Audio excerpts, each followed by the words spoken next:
अथाष्टचत्वारिंशः सर्गः। सह ताराङ्गदाभ्याम् तु सहसा हनुमान् कपिः सुग्रीवेण यथोद्दिष्टम् गन्तुम् देशम् प्रचक्रमे। स तु दूरमुपागम्य सर्वैस्तैः कपिसत्तमैः ततो विचित्य विन्ध्यस्य गुहाश्च गहनानि च पर्वताग्रनदी दुर्गान् सरांसि विपुलद्रुमान् वृक्षखण्डांश्च विविधान् पर्वतान् वनपादपान् अन्वेषमाणास्ते सर्वे वानराः सर्वतो दिशम् न सीताम् ददृशुर्वीरा मैथिलीम् जनकात्मजाम् ते भक्षयन्तो मूलानि फलानि विविधान्यपि अन्वेषमाणा दुर्धर्षान्यवसंस्तत्र तत्रः स तु देशो दुरन्वेषो गुहागहनवान् महान् निर्जलम् निर्जनम् शून्यम् गहनम् घोरदर्शनम् तादृशान्यप्यरण्यानि विचित्य भृशपीडिताः स देशश्च दुरन्वेष्यो गुहागहनवान् महान् त्यक्त्वा तु तम् ततो देशम् सर्वे वैहर्यूथपाः देशमन्यम् दुराधर्षम् विविशुश्चाकुतो भयाः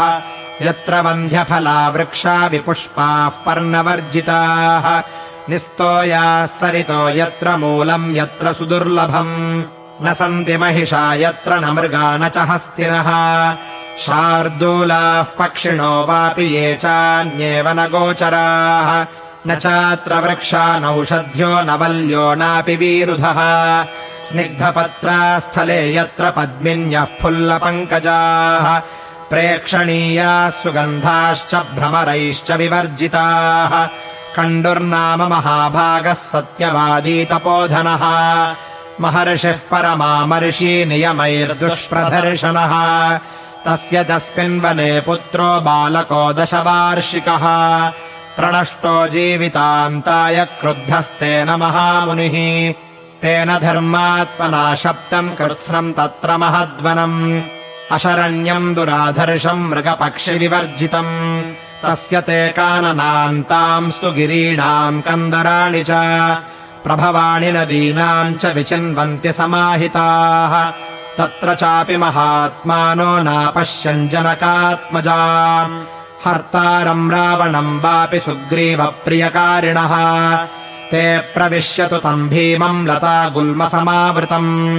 ददृशुर्भीमकर्माणमसुरम् सुरनिर्भयम् तम् दृष्ट्वा वानराघोरम् स्थितम् शैलमिवासुरम् गाढम् परिहिताः सर्वे दृष्ट्वा तम् पर्वतोपमम् सोऽपि तान् वानरान् सर्वान् नष्टास्थेत्यब्रवीद्बली अभ्यधावद सङ्क्रुद्धो मुष्टिमुद्यम्य सङ्गतम् तमापतन्तम् सहसा वालिपुत्रोऽङ्गदस्तदा रावणोऽयमिति ज्ञात्वा तलेनाभिजगानः